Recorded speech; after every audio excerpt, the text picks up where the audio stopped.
The views and opinions of the hosts and guests are their own and do not necessarily reflect the position of the management and staff of Guardian Network. You have to be strong in today's world. Keep your focus and what you believe in, how to achieve all your dreams. Keep moving forward. Never accept less than who you are. Live your best life. Be strong and free. It's back. It's Back with Nahaja Black is sponsored by the Ministry of Health, Cable Bahamas, Rev Christmas, ML Foods Limited, the Cancer Treatment Centers of America, PTC, Fidelity Bank Bahamas, J.S. Johnson, and Baja Retreat and Spa.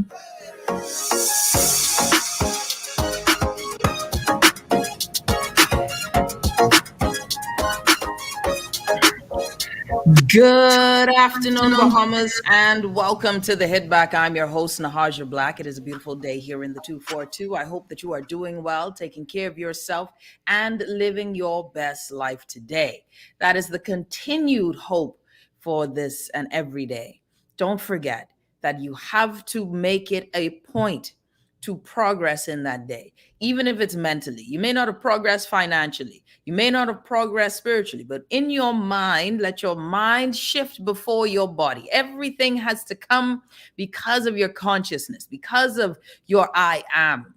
Your I am in yourself then makes everything fall into line. Your I am, that who I am in this moment, in this day, is the driving force to your personal success. It is not what other people say that I am. That's why Jesus says, who do men say that I am? But I am that I am. I am bigger than who you say that I am. And that is a mindset shift and change. That mindset shift and change changes your life. You change in your mind first before the reality happens. You have to think the thing before the thing is created. No one could have created the DVD if they hadn't thought it first in their minds. We couldn't create the medical system, the cures for these diseases, if we at first did not think them in our minds. You have to see it in your mind's eye before it becomes real in the physical. That's why the Bible says faith without works is dead. Just as the body is dead without the spirit, so is faith without works is dead also. Scripture knows and tells you that you must be before the thing. You must be before the thing happens. See your success. See the promotion. Embody that space. That's what we have to do. Don't wait. I don't like this waiting in terms of sitting down. We believe that God will bless us with money on the beach. We believe these things will come whilst we sit. But they that wait on the Lord, it ain't the sitting down and waiting. It is the waiting, the serving in the process of his progress. You got to know that it must be you in front of the thing. Your mind got to be ahead of the money. Your spirit, your bank account ain't representing your wealth yet. Get ahead of it. I don't know who this is for today, but it's somebody for you. It's for you because it's for me. I have to say that I am successful. My family is well. It is healthy. It is whole. I am living in an abundant spirit. I want to be financially free. My family and my husband and I, we always talk about financial freedom. But financial freedom means that we're free in our minds. First, we have to be free in our minds first. So we wake up with a free mind. And when we're out of order, the other says, no, that ain't a free man's mind. We've got to be free. The slave, I have this analogy in my head. It's always interesting, right? Because I think of certain things and I wonder what happened when there were folks who were free. Why, when we became freed slaves, when we were no longer in bondage, the emancipation, some were successful and others just inevitably wanted to overthrow the master in his house. See, the freed slave was free before the papers came. So when he was given the papers, his mind was already 10 steps ahead of him. He already knew what he wanted to do because he daydreamed of it. He saw his freedom. He saw his success. He and she, however it goes, they embodied that process. Why is it so important that we embody the process of freedom in the mind? The seeing, the believing, the speaking those things that be not as though they are. Why is it so important?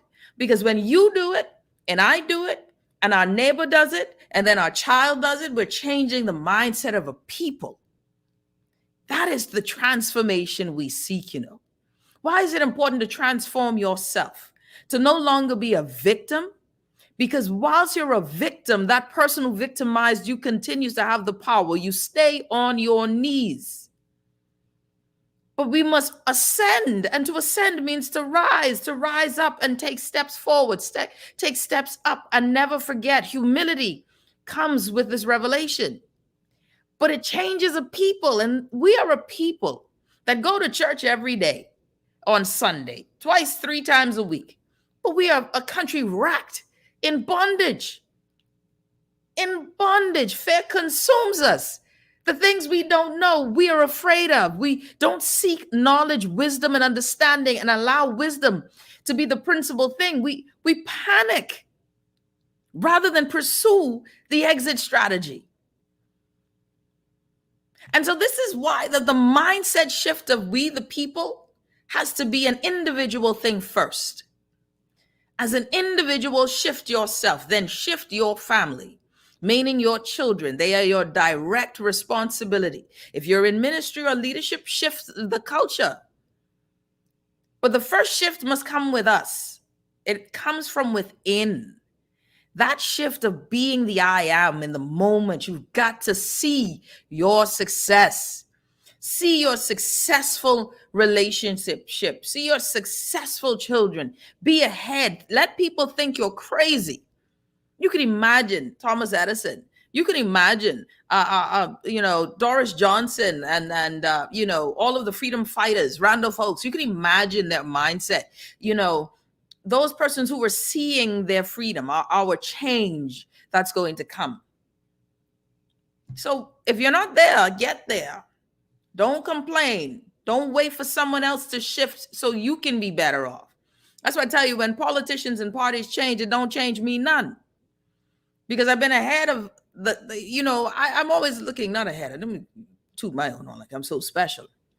My point is that I exist outside of their machinations, if that makes sense. Because governments change. But who are we to them? Their life is changing, but is yours changing? So you've got to be, the only things we need from our politicians is policies. And when the policies begin to change because of their mind shift, mindset, and cultural change, then we begin to change. Now, all of that said, ladies and gentlemen, if you're just tuning in, you're listening to the Hit Back with Nahaja Black Guardian Radio 96.9 FM. And hello to everyone who is following us online. If you're listening in your car, I just want to tell you to be encouraged.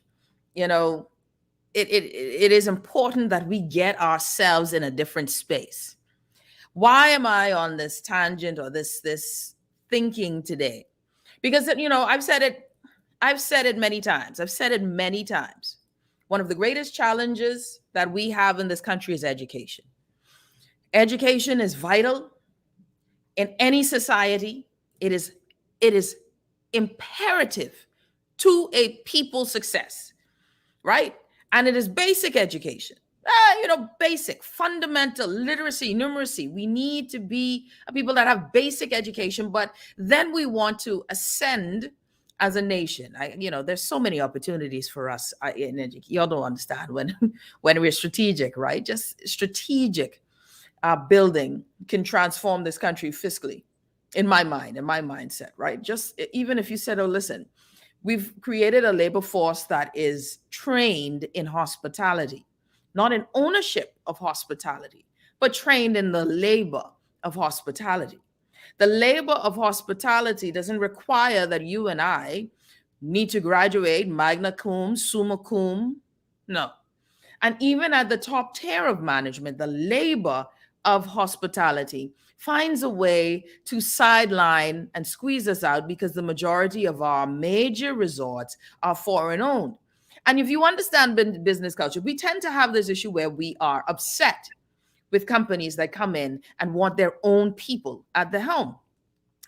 Being a business owner at one point, I understand that you want people who feel your vision, feel your mindset, feel your identity, someone whom you have direct rapport with and over at the very top because they speak to you.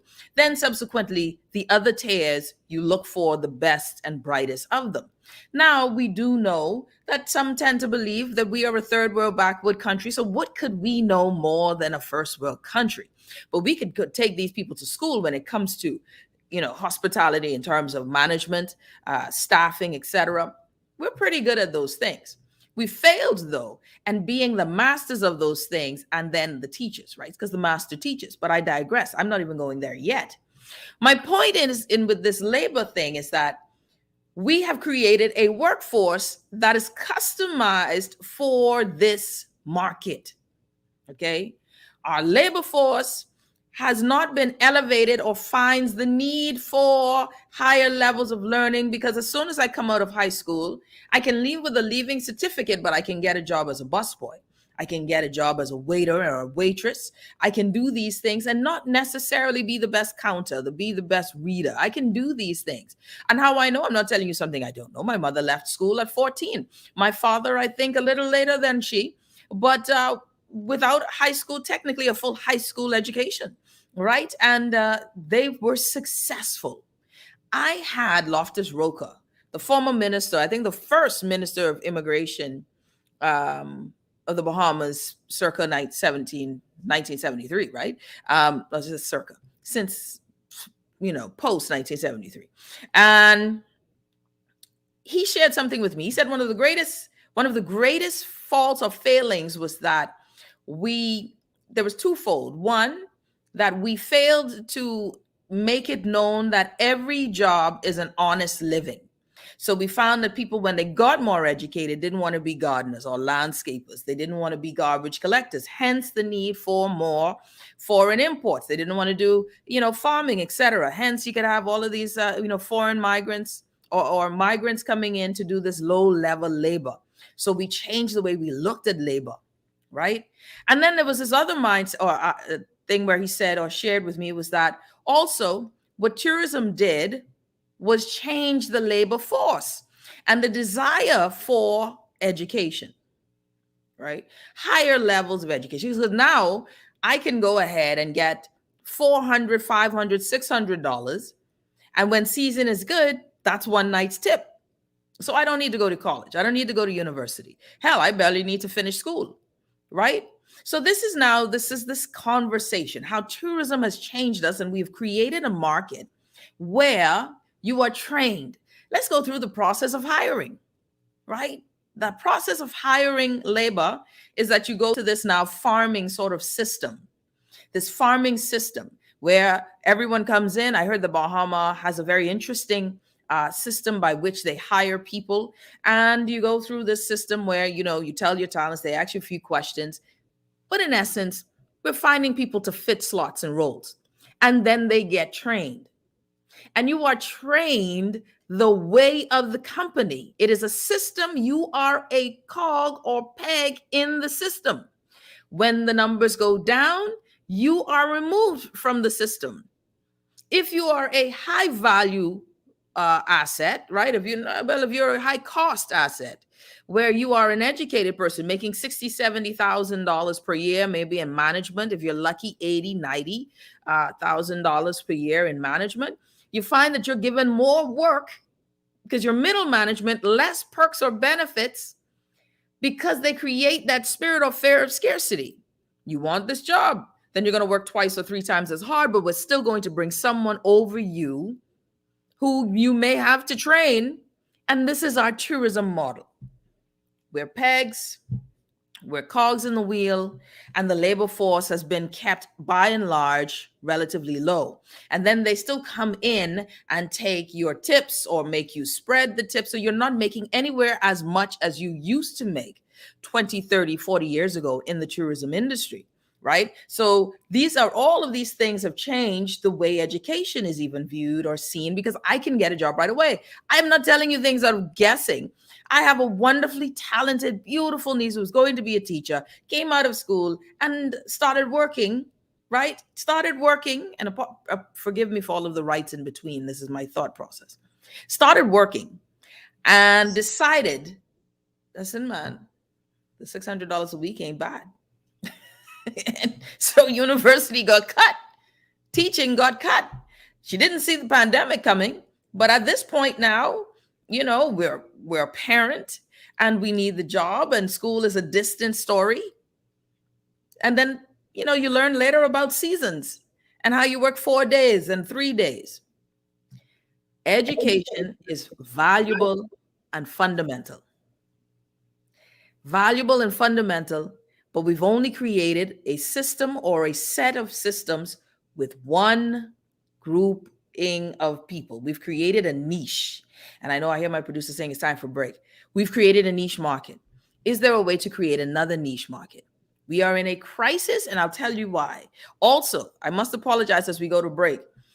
The minister, the one and only Glenys Hanna Martin, she and I spoke. We spoke Saturday night. Was very excited about her joining me today. She was very excited to join me today. Unfortunately, she has to postpone it from tomorrow. The reason being is, of course, these cabinet ministers meetings take forever. And so she will be joining us tomorrow at 4:10. Belinda Wilson, the Bahamas Union of Teachers president, will be joining us. But I want to add something else, but we'll do that on the other side of the break. Stick and stay. We'll be back right after this.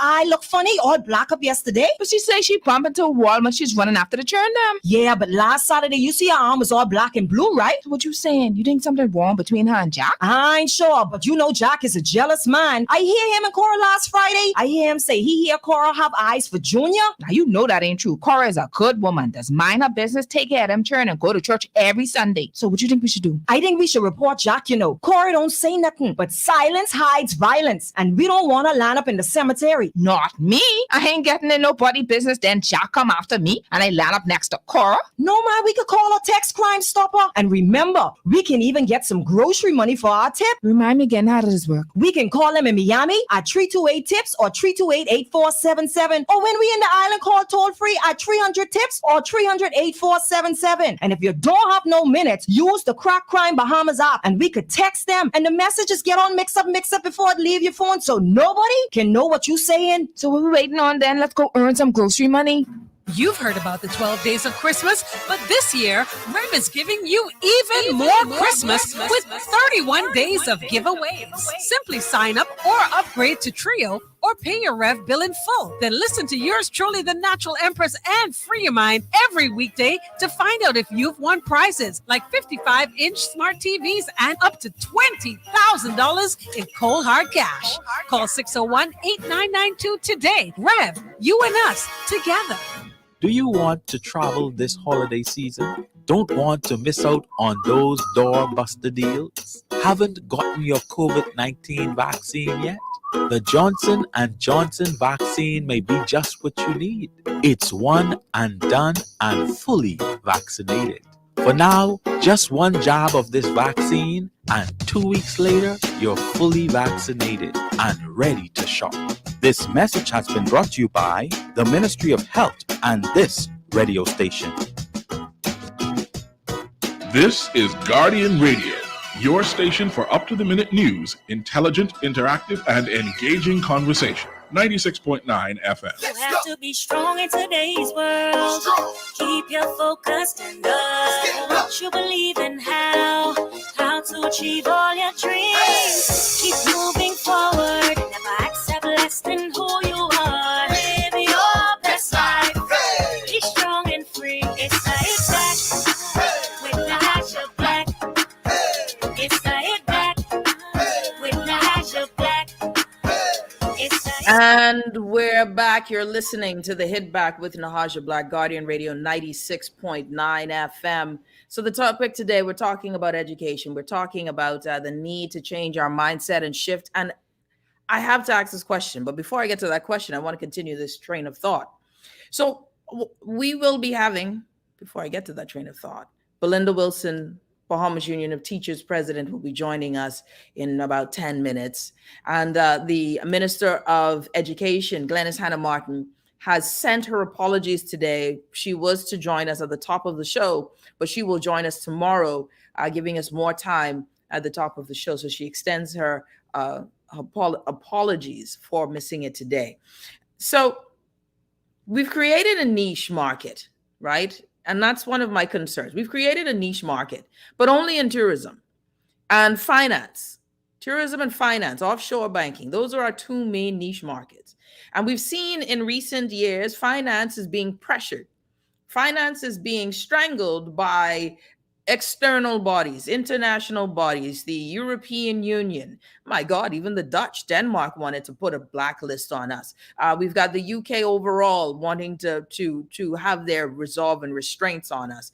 We've got all kinds of issues, right? So the OECD, everyone wants to tell us what to do, and that's putting a stranglehold on this niche market.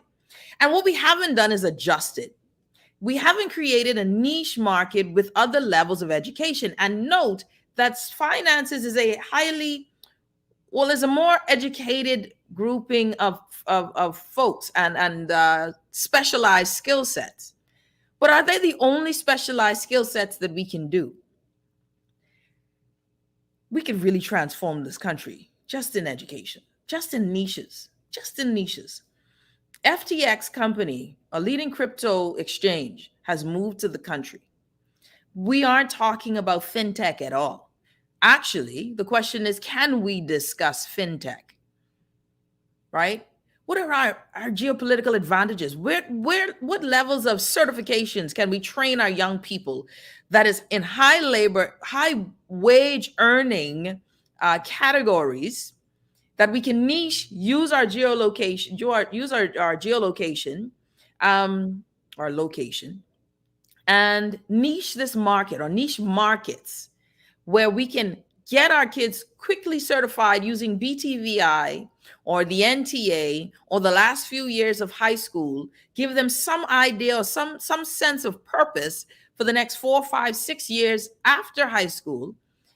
And now we own and corner a market. They get to be paid rather than these flexi wages within the hotel industry, given real skills and skill sets that can transcend and go across borders. So they're now able to travel with their education. What sort of niche markets can we create that allows our children to make $40,000, $50,000, which is still really maybe about $40,000, $50,000 less than what is paid in the United States? Like, what have we ever asked those questions? Because I'm telling you that there are opportunities out there. We asked the question, why did the FTX come here? Why did they come here? What is the competitive advantage? Now, how do we get more? How do we get staffing? How do we begin to build on this? Ladies and gentlemen, however, whilst thinking these things, there is something else that's going on, that's been going on for 2 years. Something else that, if I coin the phrase of the minister, is called an invisible crisis. The something else is that we continue to see the widening gap of education between the haves, the struggling to have, and the have-nots.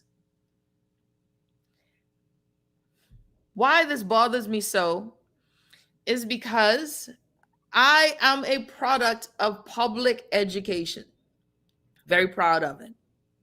Very proud of it. My mother was not one, she would just tell me to do my homework, but she wasn't one to help. My brother actually was my inspiration for learning, my older brother, because he would be to the table studying, and I knew I liked that. That was cool. I don't know how cool it could be, but it is what it is. So it isn't even that your parents are, that there are parents who aren't involved in their children's education. Like I said, my mother left school at 14. She couldn't take me down this road, but she ensured that if I needed something, even though a single mother of 6, that she would ensure that I get it. I needed books, she would ensure that I got it. Single mother of 6 working in the hotel. Thank God for the time that she was. That's when people used to make money in the hotel. You know what I'm saying? That's when they used to make money. But she did what she had to do to ensure that I learned. I'm a product of this public school system. I'm a proud pacer. I'm happy and very proud I went to C.W. Sawyer Primary School, by the way, which still ain't open. Okay? I don't know what them said was doing with that school. These children been in UB for God knows how long. I digress. That ain't the show today. But this is a widening gap. So the announcement over the weekend was that, again, we will not have final exams. And now, honestly, final exams are one thing. They're just a part of a bigger picture, the part of the bigger picture for me. So am I crying about final exams not happening? Some parents are. Teachers are frustrated. They felt as if it took too long for this news to happen. It got to them too late, right? And I agree. A week before school is to close, and then the ministry will have to, say why they think, why it took so long to make this decision. But beyond the not having final exams is the question of why are we not having final exams?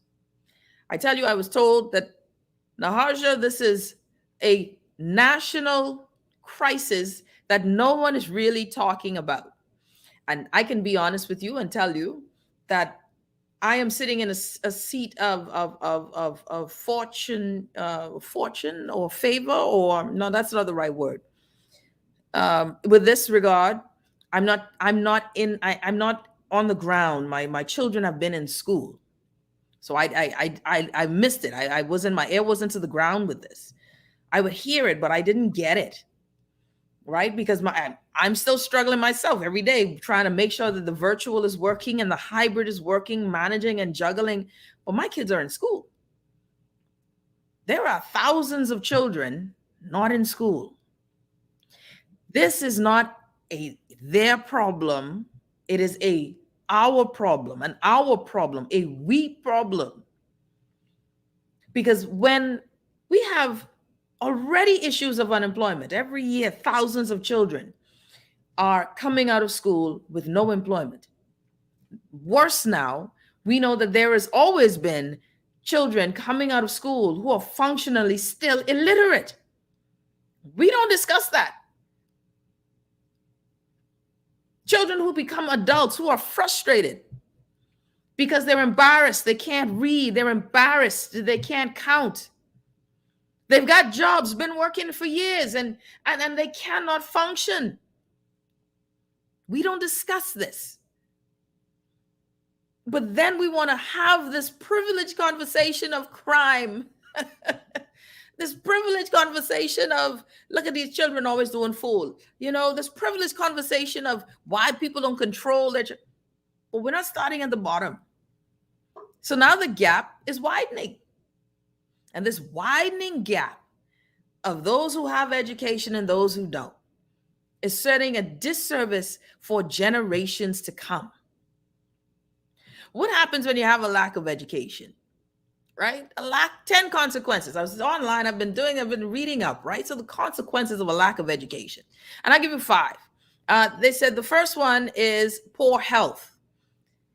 Primary education is important for learning about personal health and hygiene. Poor health and hygiene is a serious issue in societies where large amounts of the population lack an education.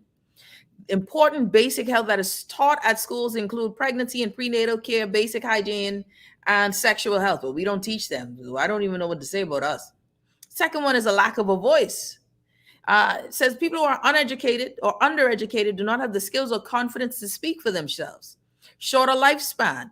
It's a poverty trap, the inability to escape poverty due to lack of resources. Children of poorer people are more likely to be poor themselves.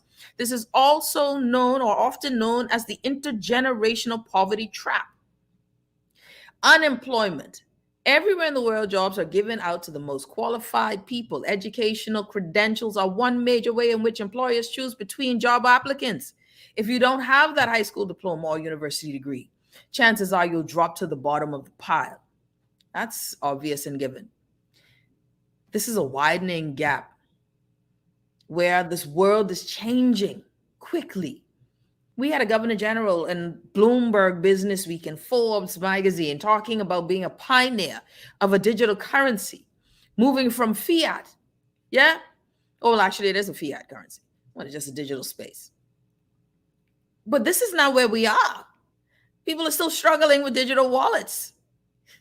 We don't know anything about coding or developing. We are going to be behind as a country, even in our progress. We hail policy things, but not people things, right? We're going to hail a policy change to become a republic. But what does that even mean if we don't know how to take advantage of being a republic? And if our mindset is that those at the top will lead us home, those at the top will continue to be happy about being at the top. Their comfort will never move us. Majority of folks, when comfortable, are not moved to take change. You know, when real revolution happens, it doesn't happen with the poor. The poor are too busy being broken, financially strapped, living day to day, trying to survive. It's when the middle class finds itself falling down to the lower classes. That level of discomfort brings change. The wealthy have no reason to fight. They're wealthy. They're the top of the food chain. But we have to now realize that this educational gap is killing our society. It is a quick, slow and invisible end to us. And there must be more urgency. I'm going to take a quick break. When we come back, I'm going to bring on Belinda Wilson, president of the Bahamas Union of Teachers. I'm going to ask her questions today. We are not having final exams today, this next week, right? The minister will join us tomorrow, and we'll have this discussion with her as well. She said some very strong and poignant things in the House of Assembly a few weeks ago. And so we're going to have that discussion with her as well. But we're going to have a discussion with Belinda Wilson, the Bahamas Union of Teachers. And then I want to ask you your thoughts, and I want you to call in and tell me your concerns. Because, ladies and gentlemen, now is the time. The alarm should have been set and ringing ablaze.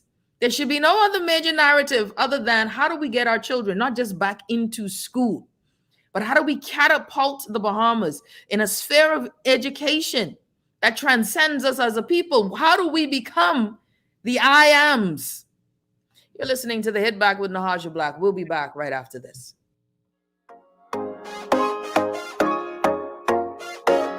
Rejuvenate, refresh, treat yourself. Immerse yourself in total comfort. Pamper yourself. After all, you're worth it. Relax. Rid yourself of all life stresses. At Baja Retreat Anti-Aging Spa, you will find everything you need to enhance your body and spirit. Call today at 323-6711 and begin your journey to serenity at Baja Retreat Anti-Aging Spa. When I got prostate cancer, my family didn't know if I was going to live at Cancer Treatment Centers of America. Within days, I got an appointment. They presented me with treatment options, and they set up a robotic prostatectomy. When my scans came back, there are no signs of cancer. They don't see you as a number, they see you as a part of the family. I'm going on with my life. That's a real gift. Call us at Cancer Treatment Centers of America. This is Guardian Radio, your station for up-to-the-minute news, intelligent, interactive, and engaging conversation. 96.9 FM. You have to be strong in today's world. Keep your focus and what you believe in, how to achieve all your dreams. Keep moving forward. Never accept less than who you are. And we're back. You're listening to The Hit Back with Nahaja Black. Joining me is none other than Belinda Wilson, Bahamas Union of Teachers president. Belinda, welcome to The Hit Back. Yes, good afternoon. It's my pleasure to join you this afternoon. Listen, it's a pleasure to have you, Belinda. Well, of course, I know you heard some parts of it, the show. Oh, and I think, okay, we think we have the audio good. So I know you heard some parts of the show earlier. And the first thing is, of course, we all heard the announcement from the Ministry of Education that there will be no final exams for this Christmas season, no end of term exams here. What do you know of why we came to that decision? Well, let me first of all say thank you for having me on the show. Good afternoon to all of those teachers, hardworking educators out there. But let me state from the onset that the Bahamas Union of Teachers, we agreed with the decision not to have the end of term examinations for December 2021 because it was obvious to us. We just met on Friday, December the 3rd. The examinations were to be held starting today. So if education is having a meeting with us on Friday, the 3rd, when examinations are to be for the week of Monday the 6th to Friday the 10th, it's obvious that they did not have a plan. So in order for us to move forward, we agreed that no examinations for the end of term, and that there will be an assessment of students when students return to schools in January 2022. And then there would be a progress report in February of 2022. Okay, so then this assessment, explain that a bit for me. Just tuning in, Belinda Wilson joining me. So there's a need for an assessment, and that assessment could not happen before the end of term. So will this assessment then encompass, because I know we've been talking about now going into a hybrid space come January, and I'm sure you'll tell me how close we are to that actually happening based on the information you've gotten. But this assessment now, why do we need to wait until then? Is it something that we can't just finish off until for the end of this term? Okay, I reiterate. The ministry and the Department of Education did not present one sheet of paper that is a proposed draft or plan for examinations, for assessments, and for the way forward. So, like I said, if the examinations were to start today, and Friday, you have nothing in your hands as to this is the plan. So obviously then they have no plan. So in order for us to move on, we agreed. The next thing is you spoke about assessment. Mm-hmm. So in our discussions in the meeting on Friday, I questioned. I said, what would be the format of the assessments? Because you have pre-assessments that's diagnostic. You would have a formative assessment, a summative assessment. All of these various assessments determine the type of design that your examinations will have. And it also determines what is it that you're actually testing. What is the behavioral or the skill that you would like for these students to show that they can do? Because that's what it is. Mm-hmm. So unclear as to what format or design the assessments will take. However, the primary school person who represented in the meeting was able to say that the primary examinations for the area that's specific to her area would be formative. But we know that we cannot have a standardized examination across the board if we know that there are 30% of our students who never graced the halls of a school or the virtual platform from March 2020.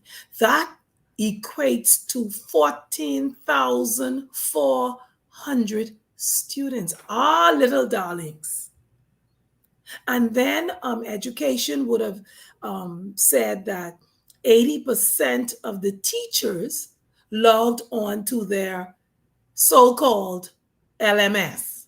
Mm-hmm. So if 80% of the teachers logged on to the LMS, then that means if we're looking at the 3,000 members of the Bahamas Union of Teachers, then we're talking about 600 teachers who never logged on. And then they gave teachers the instruction about a week or two ago that they would do virtual examinations. Then they came back and said, no, hard copies. So obviously, it is evident that there are no plans that are written, that have been reviewed, and that are ready to be shared with the Bahamas Union of Teachers, one of the main stakeholders of the Ministry of Education. Belinda Wilson joining us, president of the Bahamas Union of Teachers. So then I have this someone sent a text to me, says, this is a failure of leadership in the Ministry of Education. I don't give any responsibility to red or yellow. It is the Ministry of Education. And what do you say to that? I want to agree with that individual, because the constant is that the education officials that have been in the ministry and the Department of Education prior to September the 16th still remain. And Belinda Wilson has been sounding the alarm for years. So, I really don't care what color you wear. You could wear the rainbow. But if you slopping up and you're not making any sense, and you are not engaging the union, and you're not working toward improving the educational system, then my tolerance level with you is very, very, very, very short.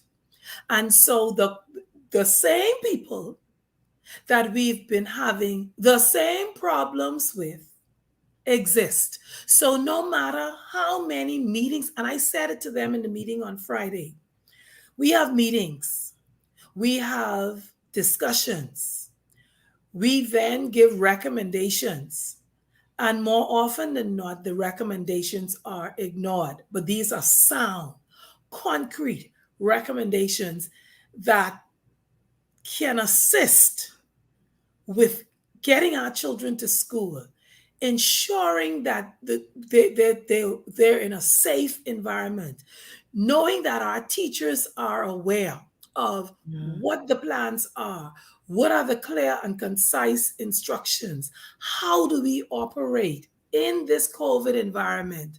But I can say to you, 20 months on, 2 governments, we are still here. We full circle where we were last year. Full circle. You know how disappointing that is to me, Belinda, because we've been doing this, like you said, 20 months. We've been discussing education, the techniques, the strategies by which we ensure that our children learn. I think everyone kind of rested, from that March to the end of that term, that first term, we understood it was lost months. We didn't think it would be as protracted as it has been. But what we haven't seen is this.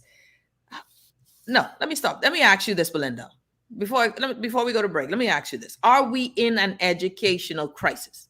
We are in a crisis. And what is so sad for me is that when there is a crisis, I see an opportunity there's an opportunity to recalibrate. There's an opportunity to look at the situation with a microscopic view. That, remember, the minister said that this is an invisible crisis. Yeah. So if the new minister, who's only been in for 3 months, sees it as an invisible crisis, then it means to her, through you, that you cannot look at an invisible crisis with the same eyes or the same glasses. You need a microscope, which goes down into that minute, the smallest cell. And when you examine what the strengths, the weaknesses, the opportunities, and the threats are, then you are able to, first of all, deliver the instruction, the academic instruction that the children need. And you'll also be able to create or design the policies that are needed for us to address the dilemma and the crisis that we face. You know, one of these concerns, and I'm glad you said it, because it requires then a different sort of eye, a different thinking. If you have not encountered this problem before, it's only so many times you run into the wall. There's a need to adjust. And I mean, we're still talking about 30%. We're still talking about it as if we're still talking about this one thing, Belinda, we've always been talking about for decades. The national grade point average is D. And that's all we say. That's all we do is say what it is. And there's no adjustment.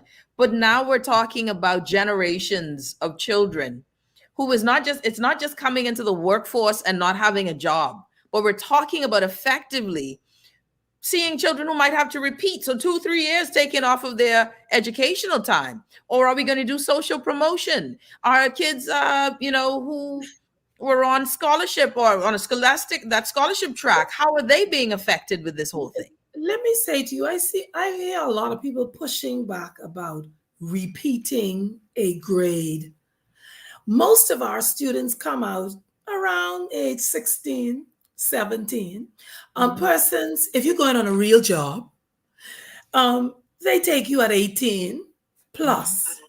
So I know that our counterparts in Kenya, our counterparts in India, in Ontario, Canada, what they did is they repeated an entire year.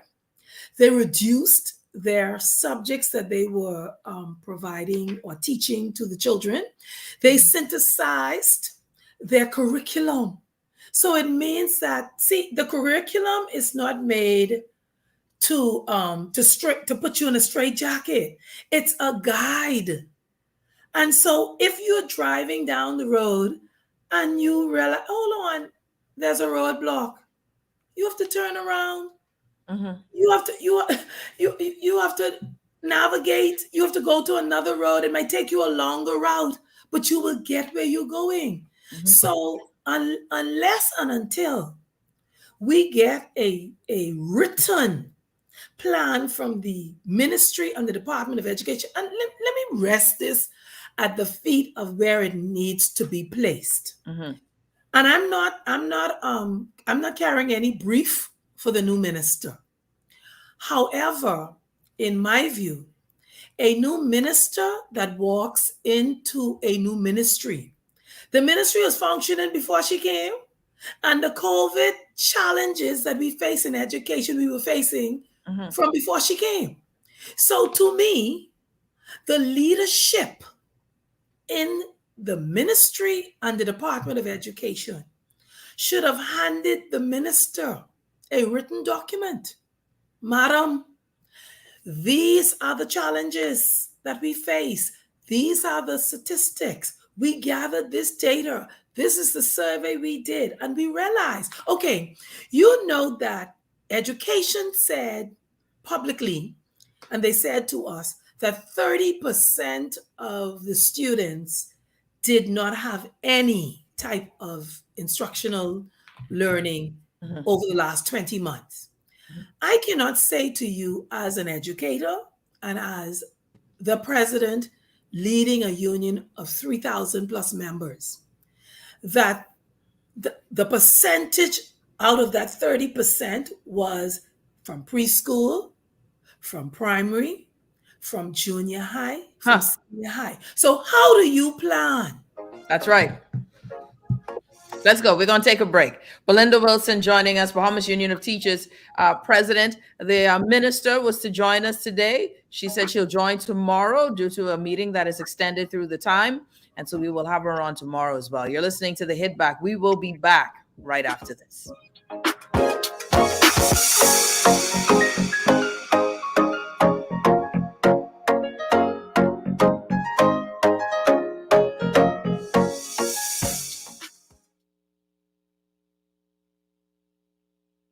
This is Guardian Radio, 96.9 FM, Nassau, Bahamas.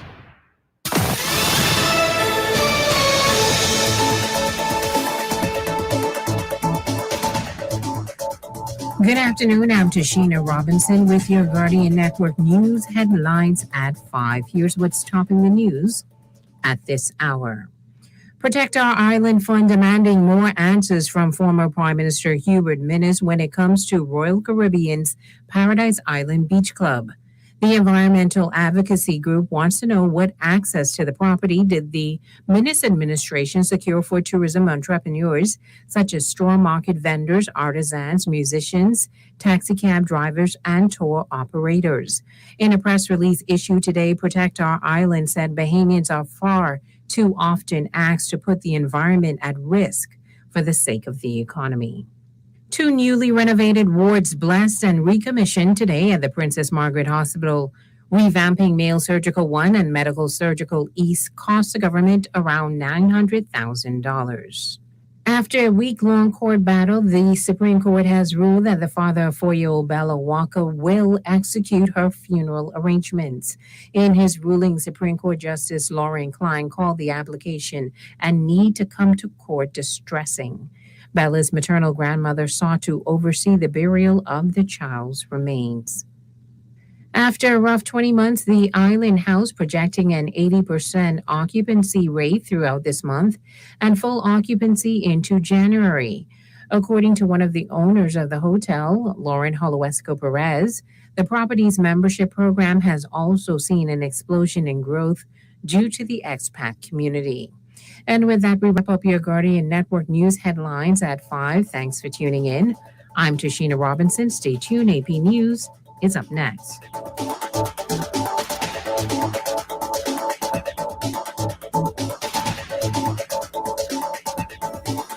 Coronavirus update. I'm Ed Donahue with an AP News Minute. Stocks finished higher. The Dow up 646 points. There are new rules in New York City. Private sector employers will have to mandate coronavirus vaccines for all workers. Mayor Bill de Blasio says he doesn't want to see another big spread of the virus. We cannot let those restrictions come back. We cannot have shutdowns here in New York City. We got to keep moving forward. And the answer, as always, is to use the things that work. Vaccination works and vaccine mandates work. That's the bottom line. The mandate takes effect in New York City, December 27th. Infectious disease specialist Dr. Graham Snyder was asked why the variant of the coronavirus is so contagious. It's spreading very effectively, and it will challenge, if not displace, Delta. So we should expect in the United States to see widespread circulation of Omicron. Russia has confirmed the first 2 cases of the Omicron coronavirus variant in that country. I'm Ed Donahue.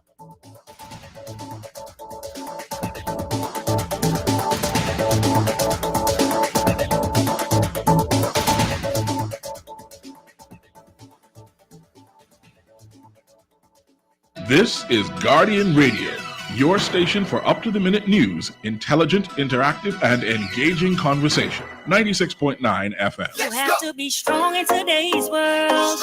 Keep your focus and what you believe in, how to achieve all your dreams. Keep moving forward. Never accept less than who you are. Live your best life. Be strong and free. It's the exact. And we're back. You're listening to the Hit Back with Nahaja Black, Guardian Radio 96.9 FM. We're talking about education. Are we in an education crisis? I say yes. And my guest, Belinda Wilson, president of the Bahamas Union of Teachers, also has said the same, that we are indeed in an education crisis. And you know why I love you, Belinda, Miss Wilson, Madam President. You tell me. Belinda. Is that I love you, sister. You don't waste time. There's no slapping up here. We have a job to do, and the job is our children. And the best way to give our teachers the tools to be effective in delivering that education to our children. You in essence, you haven't said anything. Technically you haven't minced words, and I'm stuttering a bit trying to deliver this question. You've said, Belinda, in essence, that the technical team in the Ministry of Education, that a higher administrative force is really is the challenge we're seeing during this pandemic. Do you have any sort of apprehension in saying that, or are you fully saying the director and those who are dealing with this business, they need to check themselves, something needs to change here? I don't think I've ever stuttered on this matter. And I believe I've expressed it publicly that the Director of Education, in my view, is not performing to the point where he's able to deliver us the competence and the vision that is needed to get us, the children, smoothly navigated through the pandemic and thereafter. And let me explain why. It is not personal. See, a teacher is given a curriculum, and we are told from September to June, these are the topics we should cover. These are the activities that we should do. We then write our lesson plans, we write forecasts, and guess what happens to a teacher? We are observed. We are observed. And we are observed and we are measured on whatever our performance is, it is measured. And so why should a teacher be observed twice per year? Why should a teacher, if his or her performance is not up to par, be given a written warning, verbal warnings? They can be disciplined. Their salaries can be cut or coded. The same standard should be for the individuals who are the education officials who serve as technocrats in not only in the Ministry of Education and the Department of Education, but throughout. Because I would think that each of them, they have a job description. And so you should show that you are performing your job efficiently and effectively. And so forget about Belinda even for a moment. I looked at the 1972 white paper on education, and the same concerns that were put forward in 1972, we're still grappling with.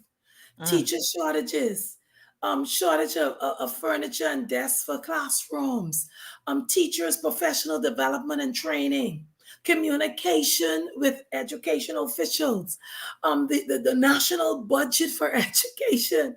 So what I'm saying is someone, and we keep dancing around, if teachers are to be held accountable, then your leaders in education must also be held accountable. And you know what we need to stop avoiding or running away from? If I hired you to do a job and I have an expectation, I have a test that I'm able to test what it is that you've produced for me. And what you've produced is mediocre. Then there's nothing wrong with saying to you, we gave you an opportunity to serve in this position. However, at this time, we need someone else to be in this position. And to me, it's not victimization, but it's the reality of what is the vision? What is the vision for education today, December 6, 2021? Great question. What is the vision for education today? Because I don't know. And I'll ask the minister that tomorrow because I'd like to know too. I don't know. And I'm not talking about programs that you introduce that starts today and then someone else comes in the next day and they change it. A vision outlives all of us. And so what I'm saying is, if you have a vision, in your vision, you have the idea, you have in your mind, you're the architect of that vision. And so you know that you are building an educational system where you need certain individuals with credentials, not only credentials, but with the passion, the compassion, and the they have to have the wherewithal to do the job. And all I'm saying is The problems that we are addressing today have been addressed for the last 20 months. So when does someone pause and say, hey, we need to look at who it is? Who's that team? Who are the individuals who had the remit to carry out this function that they've not done? That's the reality. Belinda Wilson joining us. So, there's a question here that I think is the obvious question. You answered it, I think, a little earlier, but let's go to it for a bit here. Where does the minister's job lie in this? And because I think you're making great points. Hey, what is the constant in it all? We know what the constant is. The constant is seemingly, of course, who stayed throughout the dysfunction. My utter disappointment that we are here again. I can't even put it in words to verbalize. How is it that we're still here? It's like we didn't learn anything. We've not matured in any way. What? Like, why? Why is this happening? It's embarrassing. It's embarrassing. It is happening because, and I don't wish to be political, but it is happening because we have new slogans. New day. A new day brings on new ideas, new thinking, creativity. And all I'm saying is, if you had a television, if you had a radio, if you had social media apps, then you would know that the Bahamas Union of Teachers have been speaking from the beginning of the pandemic. So to me, if I'm going into a new position, but I'm aware of what the cries have been, then when I go in, I'm asking for, can you provide me with the document and the information for this, that, and the other? Let me just tell you, for example, I've been talking about the Ministry of Education's LMS, the virtual platform that they have. And let me say this to you. This virtual platform that the ministry has is not the first. When I was the Secretary General of the Union, some 12, 15 years ago, the Ministry of Education had something called STI. The STI program was an electronic program. It had grading, it had report cards, and mark books you were supposed to produce. There was supposed to be training for the teachers at that time, still the thousands, 3,000 plus teachers. To my knowledge, there were about 800 teachers that were trained on the STI system. Okay, that was abandoned. When I listen again, the ministry had something called Tune Into Reading, where a private company provided computers and technological devices and a system for education. Then when I heard again, we had something called Class Flow. Then when I heard again, we had something called the Power School. Then there was something called the Auto Skills, which was also a reading program. Now we have one-on-one virtual platforms. So what I'm saying is the education has wasted our meager resources with all millions of dollars spent on all sorts of different programs. But today, no one can say to us, we've reviewed, we've done an analysis of these programs, and we realized that this program here was abandoned because of XYZ. This other program was abandoned because of CDE. So all we're doing is new people come in with their own ideas. Yep. The ideas are not sound, but it's just everyone is trying to make a name for themselves. And the 48,000 children in the 171 public schools from Grand Bahama in the north to Inagua in the south. They are the persons who are negatively impacted. But no one cares enough because we too busy walking around, tapping ourselves on the back, saying how I've been promoted to this position. I have this title. But what are you doing? That at the end of the day, when you leave from that position, what the Bahamian people have entrusted you with, what are you going to be able to say? When I was there, this is what I did to change education for the better. I say no, you cannot say it, because education today, and me being a 30-year veteran, I can say is in the worst state than it has ever been in my 30 years. Wow. If you're just tuning in, you're listening to the Hit Back with Nahaja Black, president of the Bahamas Union of Teachers, Belinda Wilson, joining us on the show. Belinda, and I won't lie to you. I haven't been, of course, I'm new to this in terms of the most recent years of noticing, but I've never seen it like this either.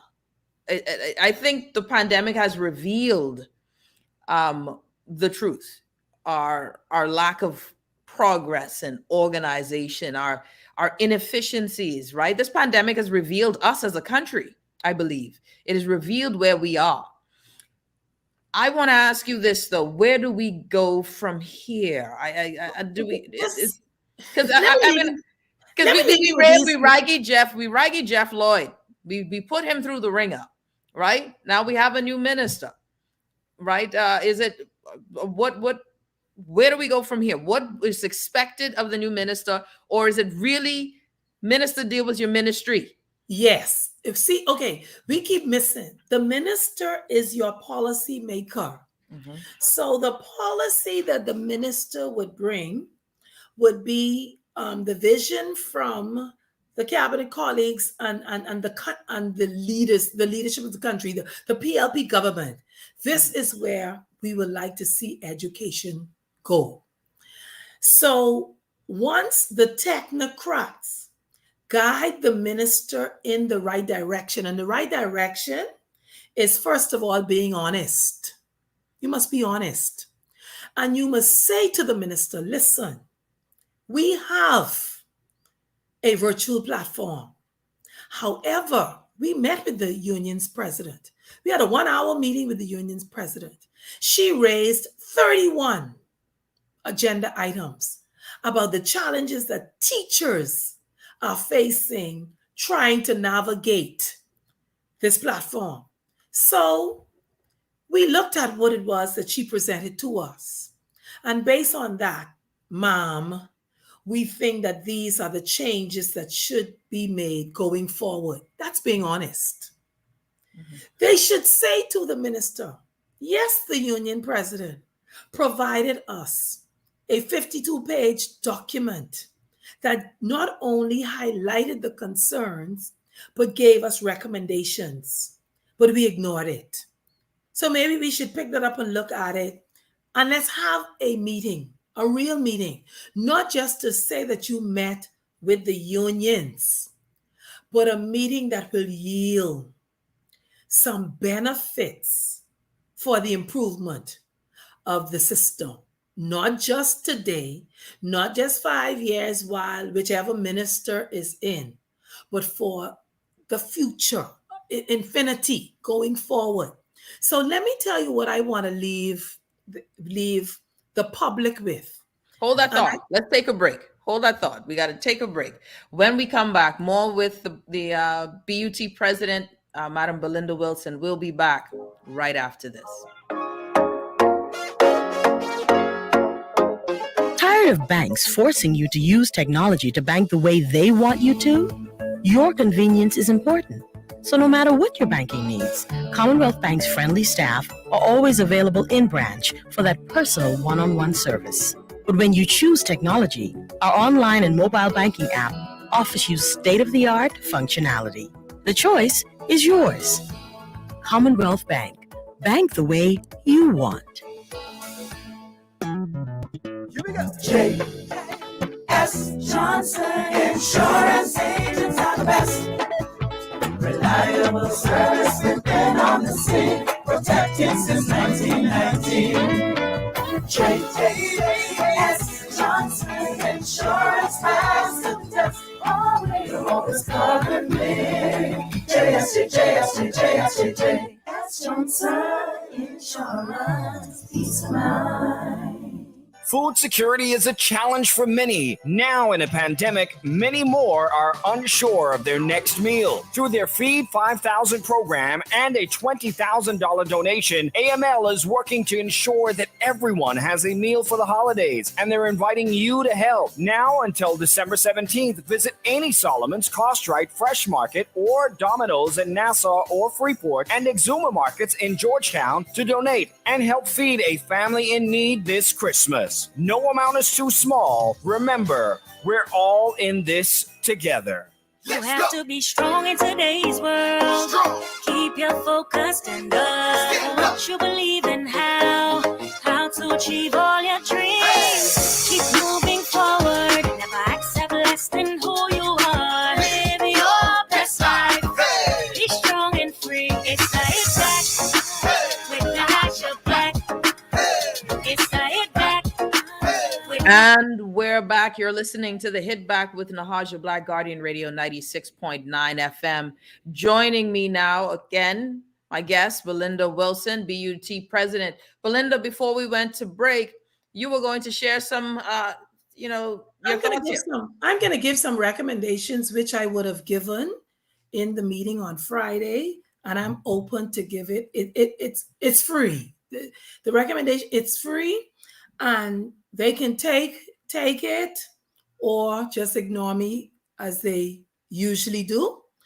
But I want to first of all say thank you to the teachers who, against all odds, they really, they went over and beyond the call of duty, trying to learn the platform, going to students' houses, teaching from WhatsApp, teaching from whatever form of technology they could find that was available to them.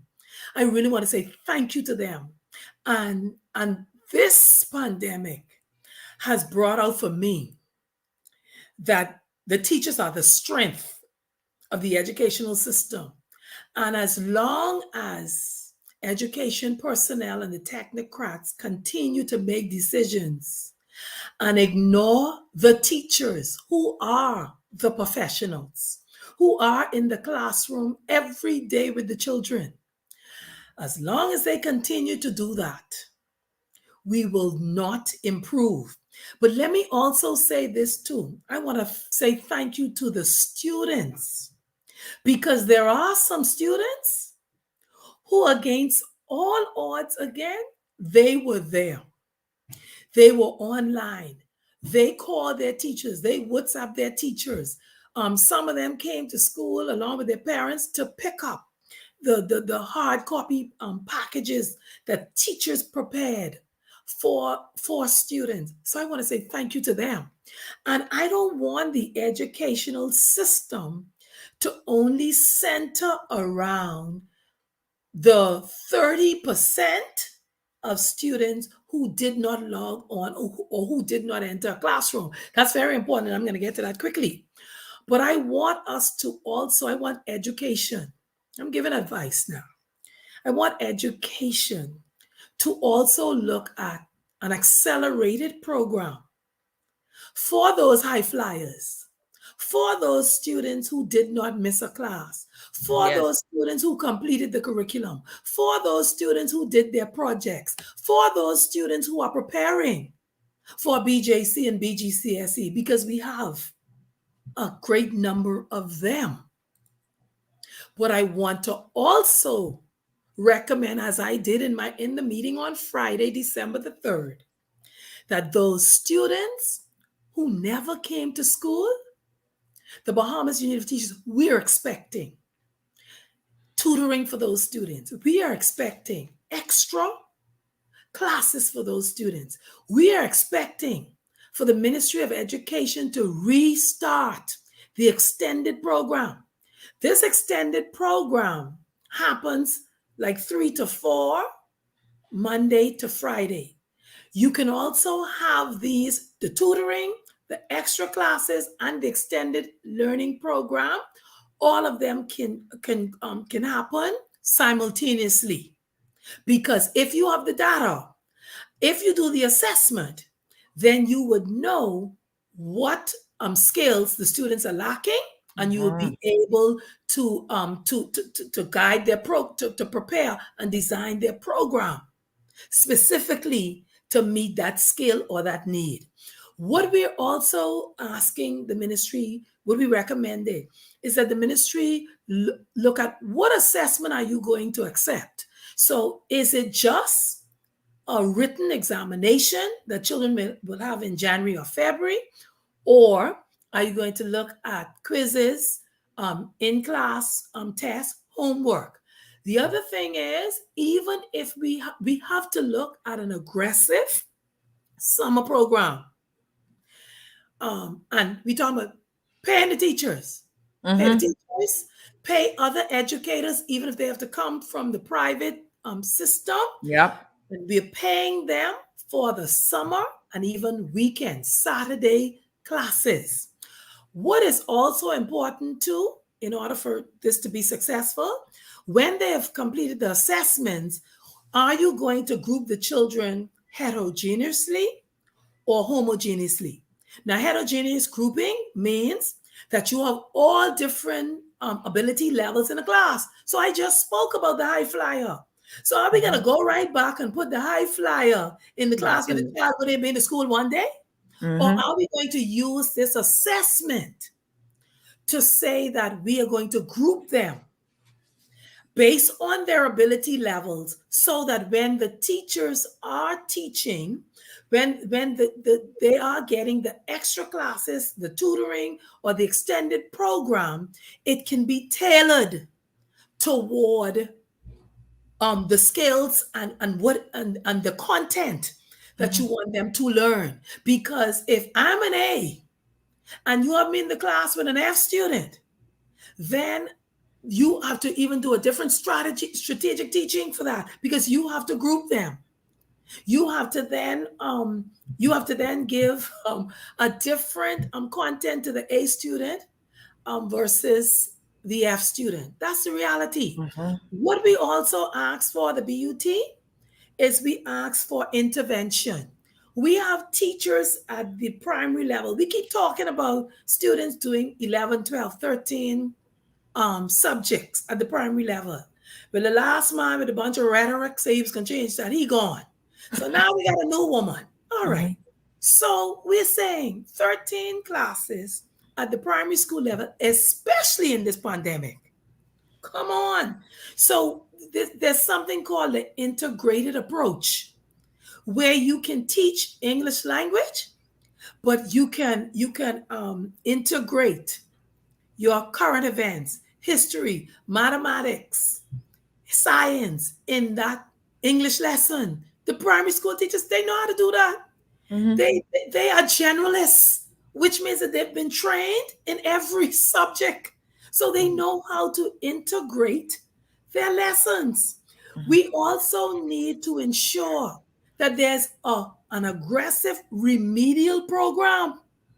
So tell me why you're going to put the child who did not go in the class from March 2020 into the class and say, oh, come on, you have to do this syllabus here. You have to cover this topic. You have to cover these classes because you need to have a report card in February, a report card in June.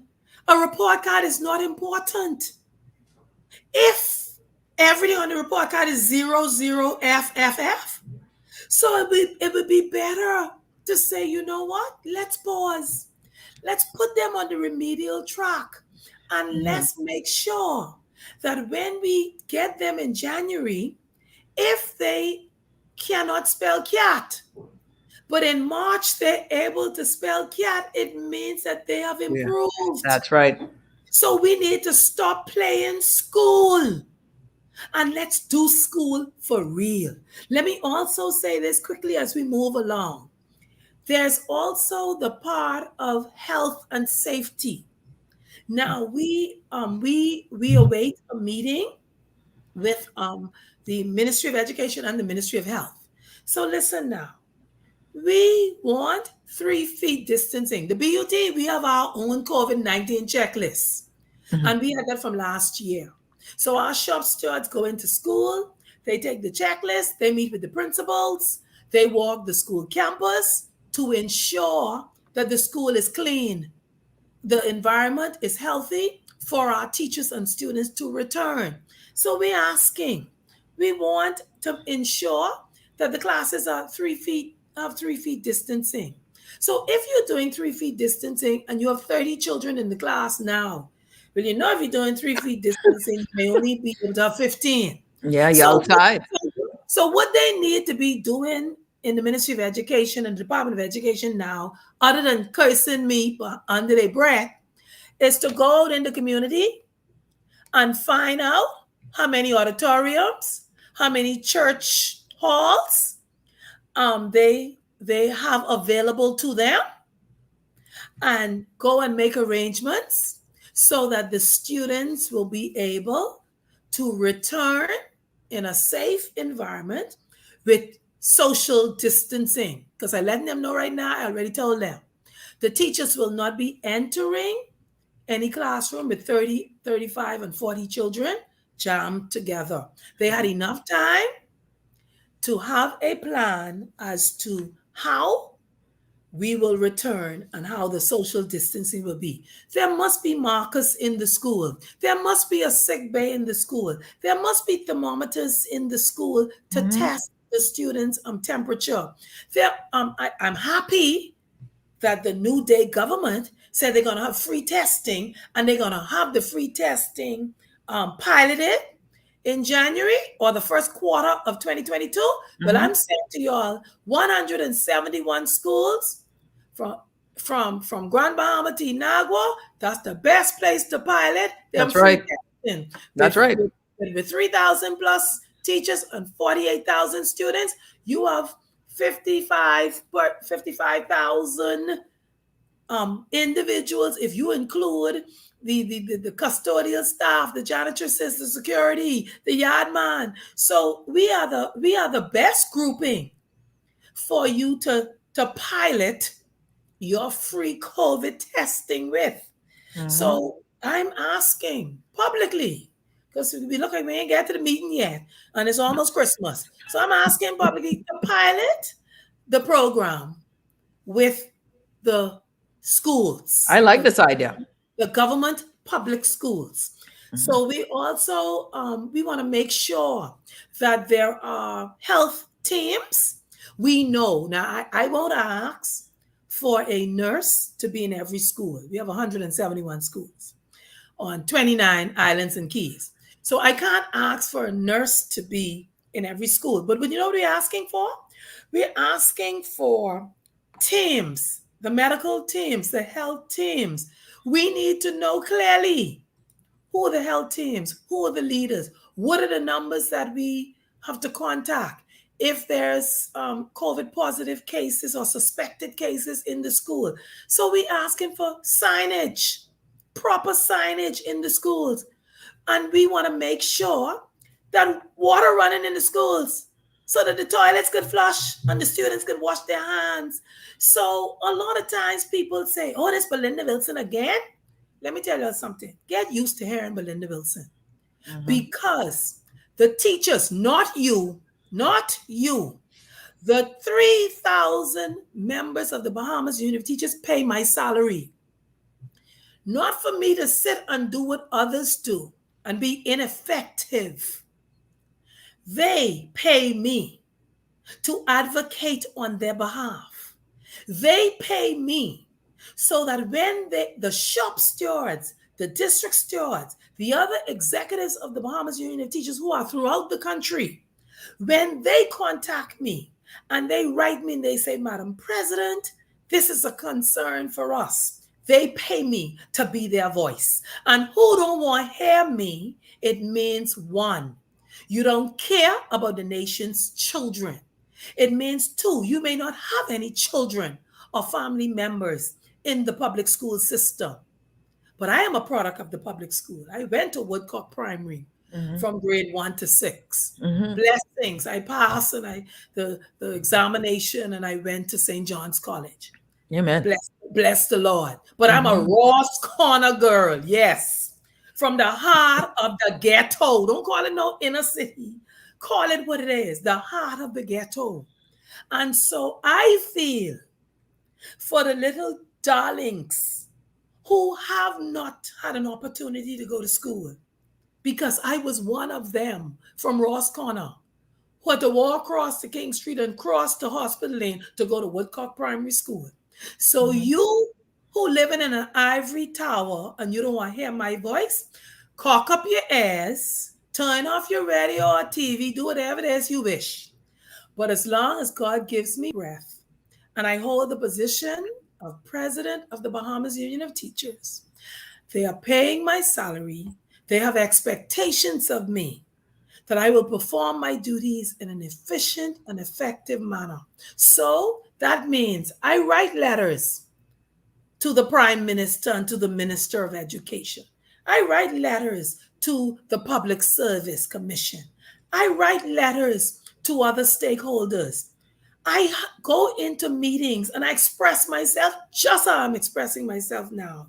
But when you let the good be spoken negatively of, when you ignore sound recommendations and advice from the union, when you fail to collaborate, to consult, and to work along with us, then if you don't engage me behind the four walls or through the virtual platform, then I will engage you publicly, and I make no excuse and no apology. So I say this again. I belong to no party, and I carry no water for any politician. My job is president of the Bahamas Union of Teachers, and I am a trained teacher with a master's degree, a bachelor's degree, and a teaching certificate. So when you bring garbage to teachers, I know garbage in, garbage out. So when you don't plan, when you are unable to explain the rationale for why you took a position only to be opposite to the position of the BUT, then I will speak. I will call you out. And it is not personal, because this is the 8th minister that I have been in contact with. And this is actually the 4th director since I've sat in the chair. So Belinda Wilson takes no prisoners. Do your job or vacate the seats. Belinda Wilson, president of the BUT. Well, I think that this is some hard words, Belinda. It's very important, and I love the recommendations that you shared. Again, this is where my frustration comes, because Belinda, I can tell you, my kids, when they finally went back to school, one of your recommendations where you said that there should be this extended learning program, the school did it right away. We didn't ask for it. They planned for it. As soon as the kids went back to school, after school programs were done for them. They identified the weak areas based on what they were seeing virtually. And then they started that process. And that's why I'm so flawed that this continues to expand the gap of the haves and the have-nots. This is a failure.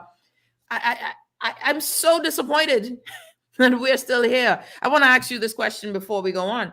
Someone sent a text message and said, can you ask Mrs. Wilson, what is the difference between the Ministry of Education and the Department of Education? Okay, glad you asked.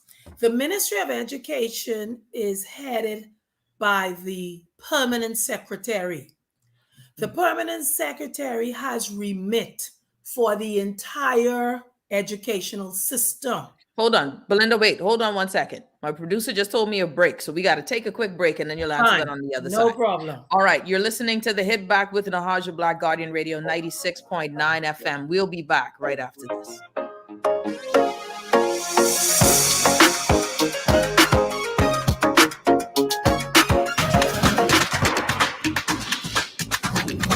With BTC Business's new smart solutions powered by super fast, reliable broadband, you'll feel like there are more versions of you working for you.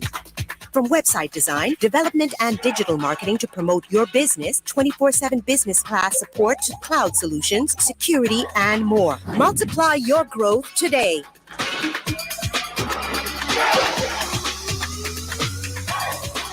When I got prostate cancer, my family didn't know if I was going to live at Cancer Treatment Centers of America. Within days, I got an appointment. They presented me with treatment options, and they set up a robotic prostatectomy. When my scans came back, there are no signs of cancer. They don't see you as a number, they see you as a part of the family. I'm going on with my life. That's a real gift. Call us at Cancer Treatment Centers of America. At Fidelity, the holidays are all about family, spending time with loved ones, and being thankful for the little things in life. Worrying about bills should be the last thing on your mind, especially during the holidays. Let Fidelity help you get your bills under control. Fidelity can also get you started with a real savings plan that actually pays you interest. The only thing you need to think about is what you will do with the savings in your pocket this Christmas. Now that's what I'm talking about. Fidelity Bank is here for you this holiday season because you are family, and family is important to us. You have to be strong in today's world. Keep your focus and what you believe in, how to achieve all your dreams. And we're back. You're listening to the Hit Back with Nahaja Black. If you want to call in or text 323-6232, 325-4316, 325-4259, or text us at 422-4796. That's 422-4796. Joining us now, still with us, is the president of the Bahamas Union of Teachers, Belinda Wilson. All right, Belinda, so we ended with the question. The question is, what is the difference between the Ministry of Education and the Department of Education? Okay, the Ministry of Education is the Ministry of Education is headed by the permanent secretary. Mm-hmm. So the permanent secretary has remit for the entire educational system. So if you look in the national budget, you would have head 38, which is the Ministry of Education. And if you look in head 38, it speaks to things such as, let's say, the physical plan. So the buildings, vehicles, insurance, rental, like the rental cottages that the Ministry of Education has. Now, the ministry has your permanent secretary, has an undersecretary, deputy permanent secretaries, and you go down, SAS, FAS, okay. But the Department of Education is what runs the day-to-day operations of the schools. So when you talk about human resource matters, the curriculum, school management, where teachers are reassigned from one school to the next, the sports activities, special education, teacher grievances. So your day-to-day operations is in the remit of the Director of Education. So I hope, right. So like for us, we had a meeting with the minister about 4 weeks ago. Mm-hmm. And so let's say I presented 50 items of concern for the union.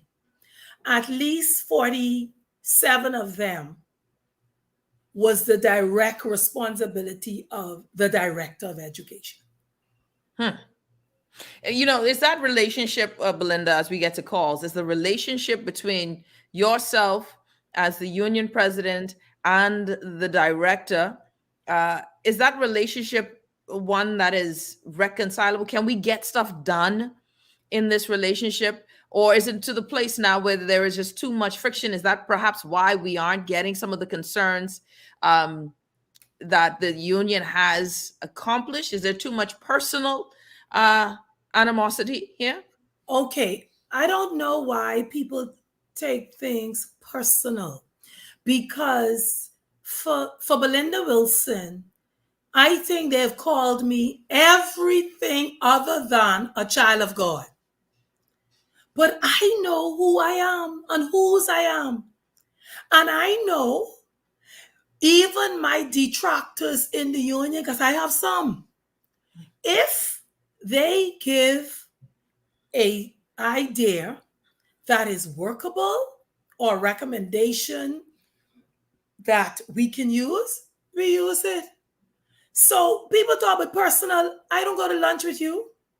You're my family member. So my thing is, this is a professional relationship. I am the president of the Bahamas Union of Teachers. You are the permanent secretary, or you are the director, or you are the deputy director, or whomever. So if I were not sitting in this chair, our paths probably would never cross. Mm-hmm. So when you see me, you can't see, oh, that's the Belinda White. I don't like her, No. You have to see 3,000 soldiers standing behind me. That's what you have to see. And what you have to also see is, I don't go to bed, wake up the next morning and say, oh, I go into call education and pick on them today. Mm-hmm. No. What I bring forward are concerns, grievances, recommendations that come from myself, my executive team, or executives individually, and our members collectively. Let's get to these calls. Belinda Wilson joining us. Caller, you're on the hit back. Thanks for holding. Welcome. Hello. Hi, you're on the air. Welcome. Yes, I just would like to give Madam President some encouraging words. She is doing a very well job from about, I would say, 10 plus years, or even longer than that. I know she served about 4 times as president of the union. And, like she say, she went through about 8 ministers, okay? And so I think it's time that the government, particularly the ministers or the ministry, started to work with this lady, because we all see, even the public, they back her. So it's time that, we start, they start to back this lady. Thank you, caller. I appreciate the call. We got a next call on the line. Caller, you're on the hit back. Welcome. Yes, thank you. Thank you so very much. 2 quick points I'd like to build. 2 quick questions. Mm-hmm. I am wondering if they were having the exams. I dread what the results would look like, but maybe you can share some light, because I think it would be deplorable. And the other issue is there a problem? Because I know there are some children who living among us who attend school and whose parents don't know the difference between tall and long, and they sometimes use these words interchangeably. How much having such diverse group of people in our country is affecting the progression of education? Can you just address that one? I'm being very broad with it, eh? Thank you so much, caller Belinda. Okay, I'll say thank you to the first caller for your kind words, and I'm now responding to the second caller. That's why I was talking earlier about recalibrating. See, because, when you started out with education, and I think our educational system could be well over 100 years old. So if at the time when my daddy is 92. Hey, Daddy, Reverend Basil Johnson, we love you. So my daddy is 92. So I would think when my daddy and mom went to school, mom passed away 2 years ago, y'all, she was 90, that they had a different curriculum from what is needed today. And see, I noticed earlier in the show, Nahaja talked about the different economy. See, and that's another thing too. We talk about, oh, we're gonna have diversification, or the orange economy, the blue economy. Your economy could be the rainbow colors if you do not prepare your educational system. Come on now. To meet the demands of the orange, blue economy, then we are going to be right where we are today, 50 years from now. Preach. Caller, you're on the line. Welcome. Hi. Hi, welcome to the show. Love your show. Watch it all the time. Thank you.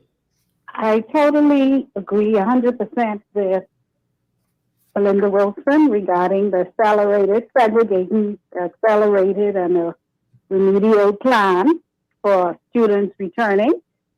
I had a question as to whether in the future there is an opportunity to have all of this stuff on demand. The training of our students, we need the teachers, and this question doesn't mean that we get rid of the teachers. But for some programs, whether there's a future opportunity to have some of the classes on demand so that students, for example, who excel at an accelerated level can just go in, study at their own pace, fast forward ahead, and where we can choose what hours of the day learning is done, especially for parents who are not in a position to be home with the virtual learning with them during the normal school hours. If it's on demand, they can do it on weekends, they can do it at night when the parents are home.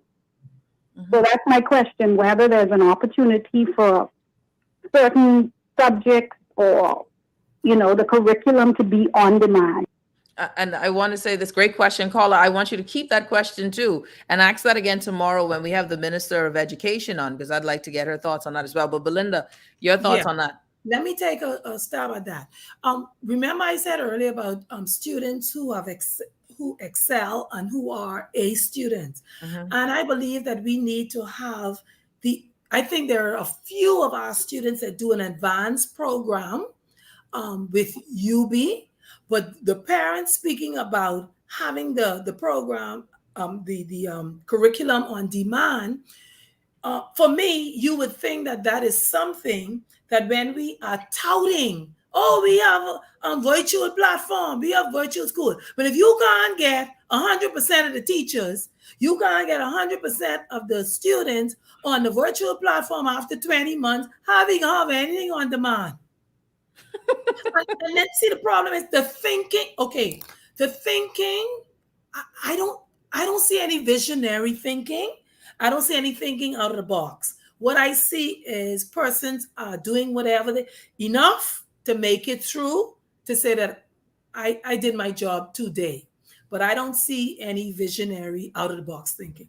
And this is concerning when we're talking about education, that it's supposed to be futuristic. Learning today, what you're learning is already the past. And we really aren't doing anything futuristic in our educational system at this point. We have another caller on the line, and then I got some text questions for you. Caller, you're on the Hit Back. Welcome. Good afternoon, Nahasha. Good afternoon. Thanks so much for calling.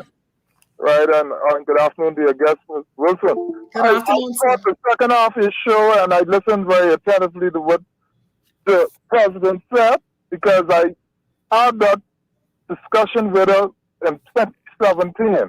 But with our situation has changed dramatically since then, because it's a year and 9 months since students been out of school, and the recommendations she make a whole lot of sense, and I trust and pray that the new minister will see to it that most of what she has said can be implemented in the shortest possible time, because too many children have already fallen, not through the crack.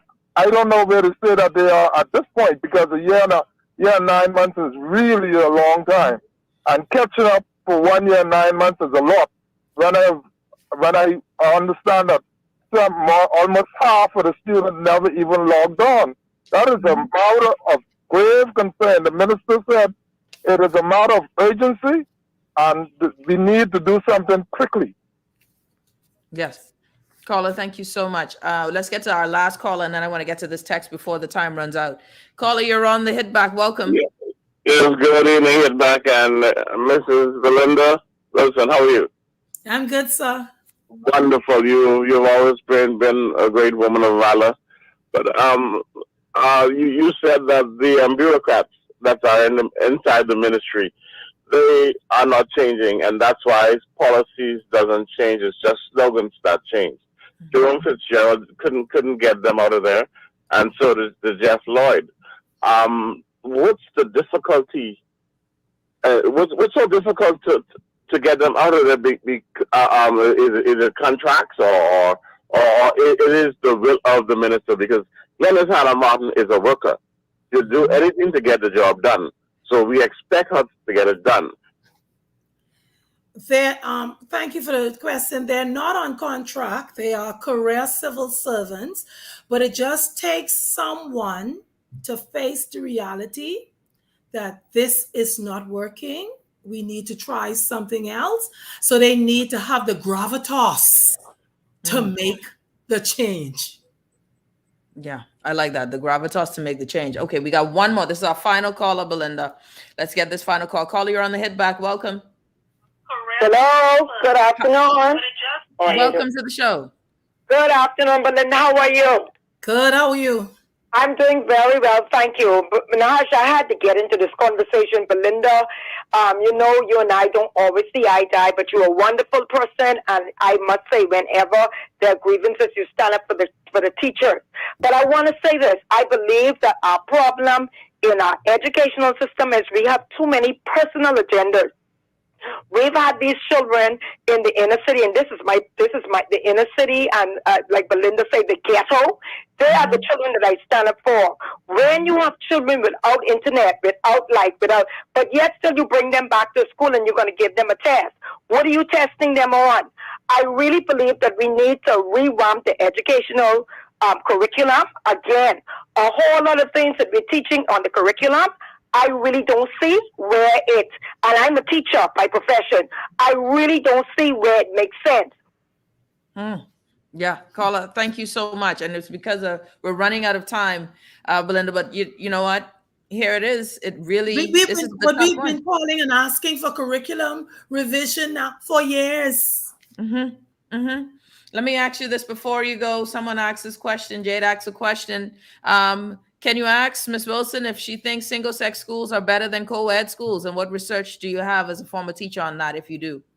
We don't have much research in the Bahamas on that. Stephen Dillard had a cohort of all boys in a class.